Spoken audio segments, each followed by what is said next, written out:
Right now, in 2026, there are counties in America, at least 7 of them across 6 states, where you can build a home on your own land without filing a single permit, without asking a single bureaucrat, without waiting for a single inspector to show up. And they're doing it legally, not in some legal grey area, not through some loophole a lawyer found, but because the counties they live in have no building codes at all. Some of these places wrote it down on their own official websites. I know that sounds insane. It's not. 7 of them are documented, and most of you have never heard of a single one. Here's why you haven't heard about these places. The real estate system, the HOAs, the zoning boards, the permit offices that charge you thousands of dollars just for permission to put a wall on your own property. That entire apparatus depends on you believing it's universal, that every county in America works the same way. It doesn't. Missouri has no statewide building code.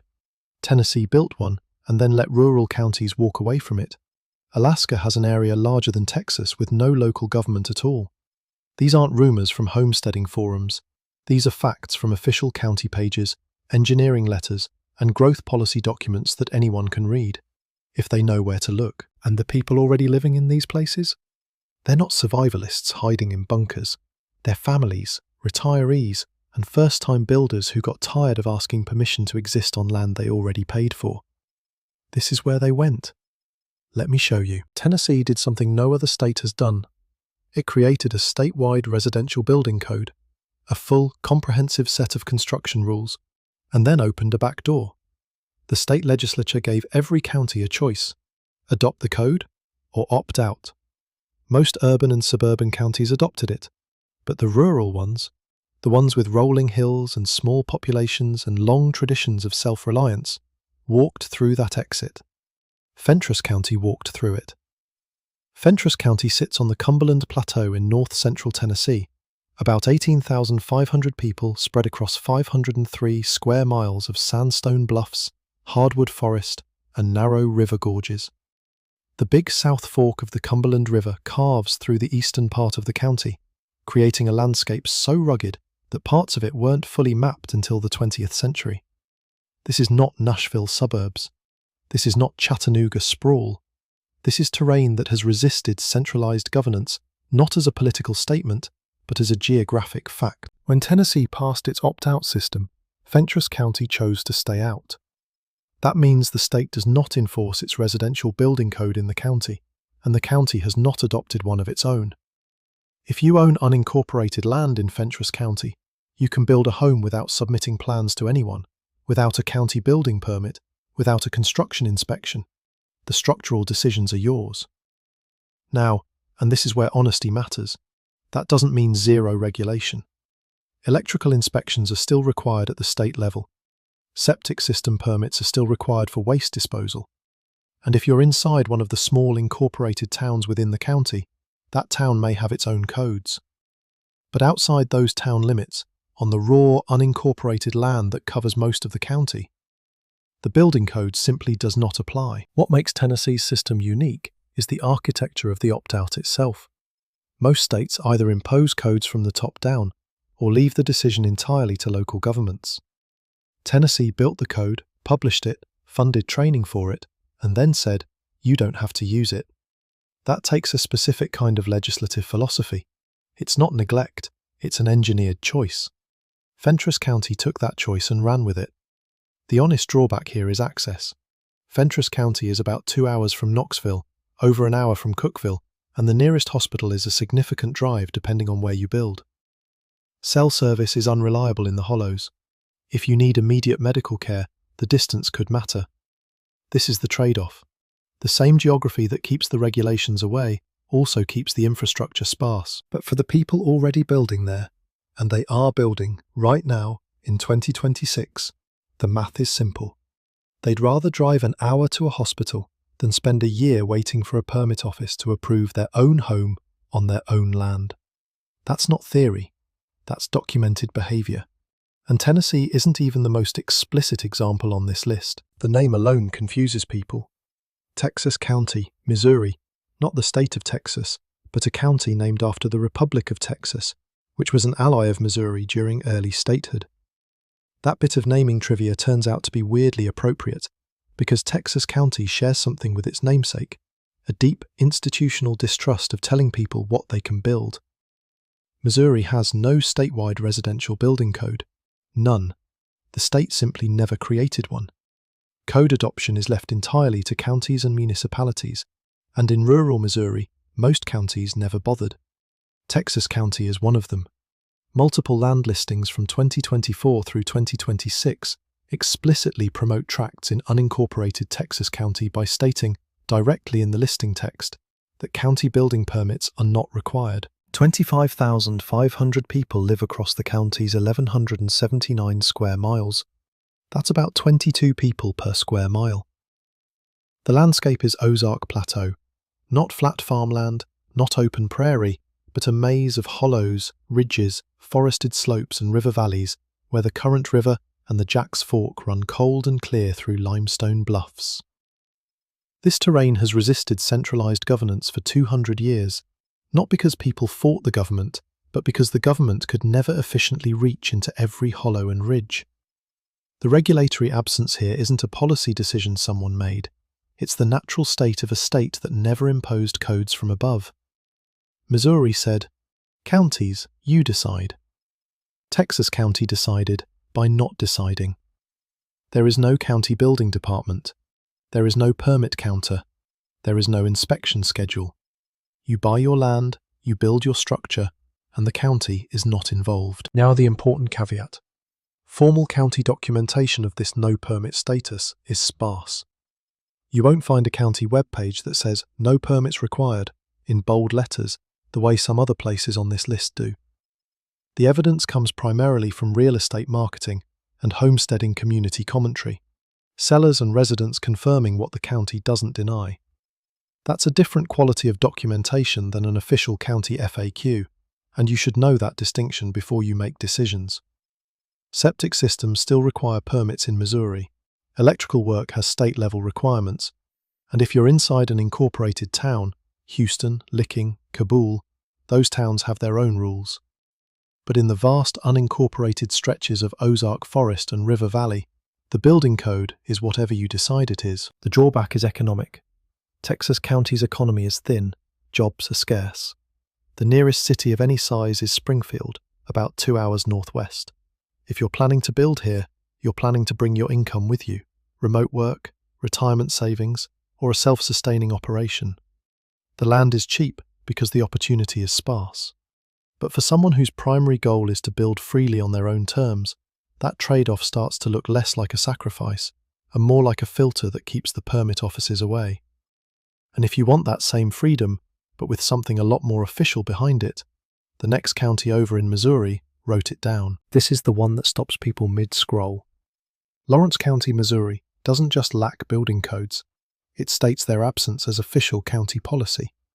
On the county's planning and zoning page, in plain language that anyone can read in 2026, the text says, "No zoning, no building codes or regulations, no building permits, no certificates of occupancy in unincorporated areas.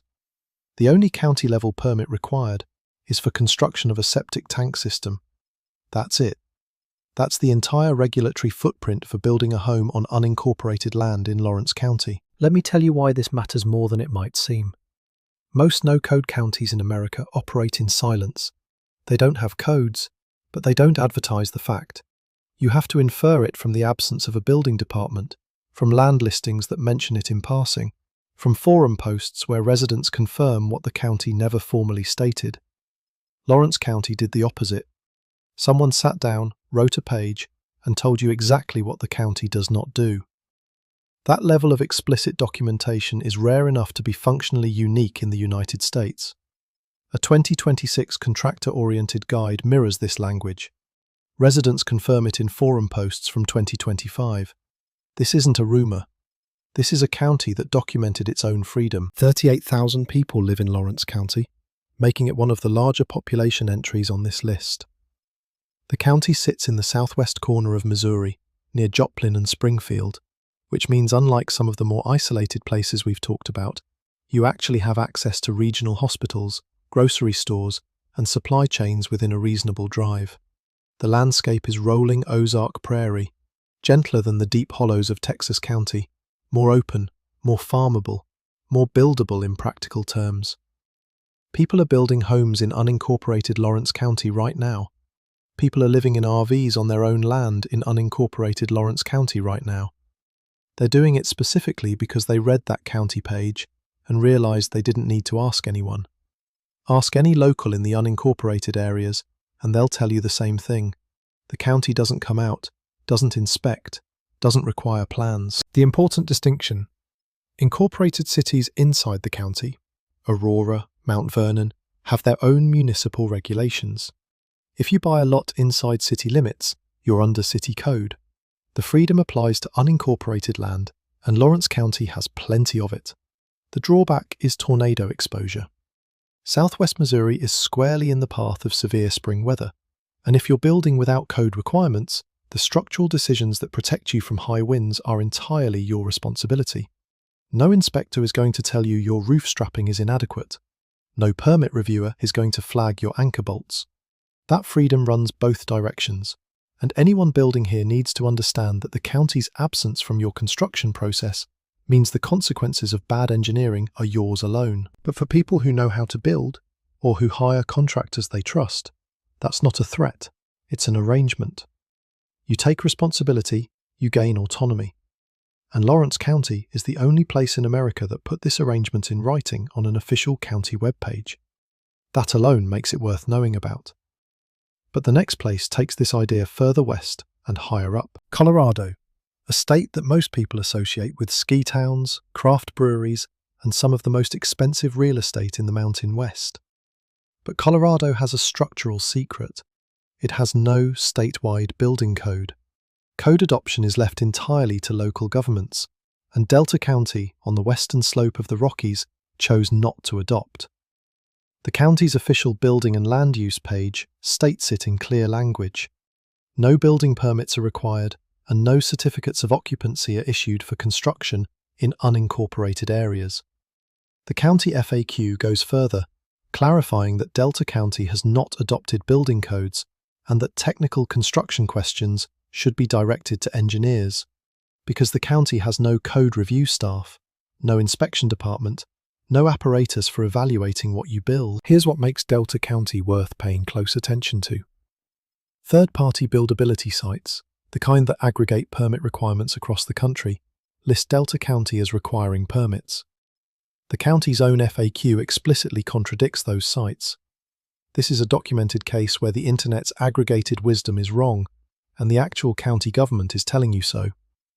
If you relied on a third-party website to evaluate where you can build freely, you would skip Delta County entirely. And you'd be wrong. 31,000 people live here, spread across 1,100 square miles of irrigated valley, mesa, and high country rangeland along the Gunnison River. The county seat is the town of Delta. Grand Mesa, the largest flat-topped mountain in the world, forms part of the county's eastern boundary. The landscape is dramatic, dry, and open, with views that run for 50 miles on a clear day. The county does have a land use code, and this is where the nuance lives. That code imposes setbacks, how far your structure must be from property lines and roads, and it categorizes land uses. You can't build an industrial plant in an agricultural zone. But the land use code is not a construction code. It doesn't tell you what materials to use, what your wall thickness should be, what load your roof must carry. You can build what you want structurally, you just have to put it in the right spot on your parcel. For people coming from states where a building permit costs thousands of dollars and takes months to process, this distinction between land use regulation and construction regulation is critical. Delta County regulates where you build, not what you build or how you build it. The drawback is water. Western Colorado is arid, and water rights in Delta County are complex and finite. If you're buying raw land, you need to understand whether that parcel comes with water rights, whether you can drill a well, and what the seasonal availability looks like. Building a home without a permit is the easy part. Securing reliable water on western slope land requires homework that has nothing to do with building codes and everything to do with Colorado water law, which is some of the most complicated in the nation. But the residents already living in unincorporated Delta County and there are thousands of them, have figured this out. They'll tell you, the freedom to build without permits is real, the water question is solvable, and the distance from Denver's regulatory culture is worth every mile. Speaking of regulatory absence taken to an extreme, the next county doesn't just lack codes, it lacks everything. Every county on this list so far has given you freedom through absence.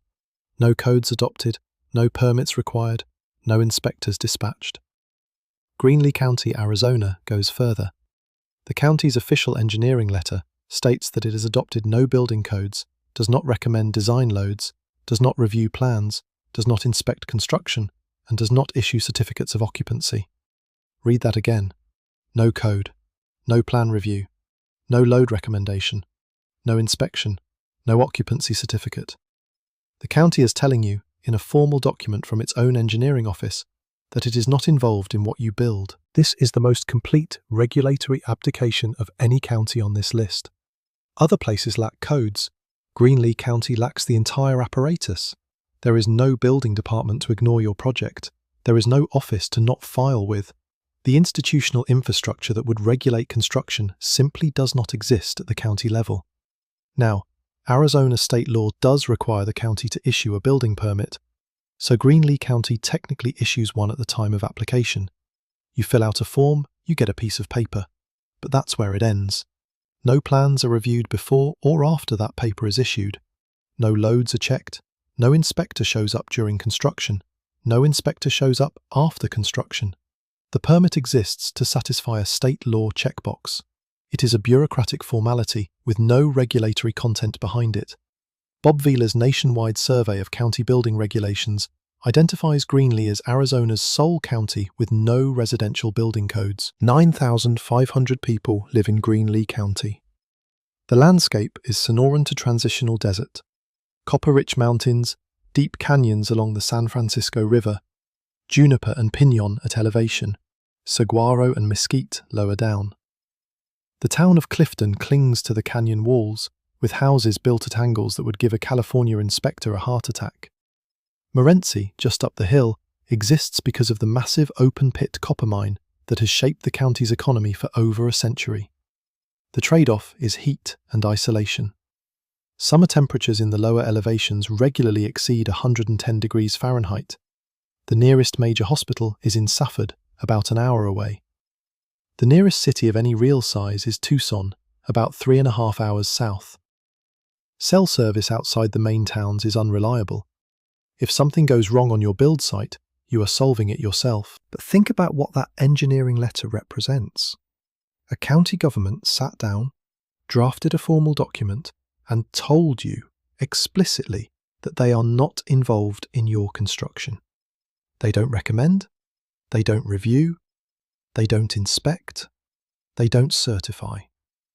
In a country where most building departments exist to justify their own existence, Greenlee County wrote a letter explaining its own irrelevance. That takes a particular kind of clarity. And the people who build in Greenlee County know exactly what they're getting. No safety net, no bureaucratic obstacle, no middleman between your vision and your land. But none of the above compares to the last two places on this list, where the very concept of county governance begins to dissolve. 500 people. That's it. Petroleum County, Montana, has roughly 500 residents spread across 1,674 square miles of open rangeland, dry coulees, and sandstone breaks along the Musselshell River. The county seat is Winnett, a town of fewer than 200 people. To put that in perspective, your local high school probably has more students than Petroleum County has residents. Your nearest Costco probably has more employees than Winnett has citizens. The county's official growth policy, the planning document that every Montana county is required to produce, states plainly that Petroleum County does not impose any building permit requirements other than those required by the state of Montana. This isn't a legal interpretation. This isn't a forum post. This is the county's own growth policy, acknowledging, in its own language, that local building regulation does not exist here. And unlike other counties on this list that chose not to adopt codes, Petroleum County's situation is different. This is not a county that deregulated. This is a county where regulation never arrived. There is no building department because there is no one to staff it. There is no permit office because there is no one to fund it. There is almost no one to regulate. The absence of building codes is not a policy choice. It is a mathematical consequence of near zero population. The county was named for the oil deposits that were supposed to bring prosperity. In the early 20th century, wildcatters punched holes through the sandstone, expecting to find the next great Montana oil field.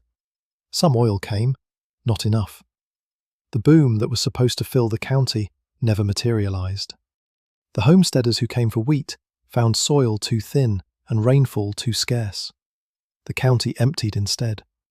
What remains is a landscape of extraordinary emptiness, golden brown grass to every horizon, pronghorn antelope outnumbering humans by a ratio that would seem fictional if you hadn't driven through it yourself. You might think this sounds like a dead end, a county with nothing. But talk to the people who live there, and there are still 500 of them, and you hear something different. They chose this. The ranchers running cattle across 1,000-acre spreads chose the silence. The few remote workers who've discovered Gwinnett chose the absence of interference. They'll tell you that the lack of building regulation isn't the point.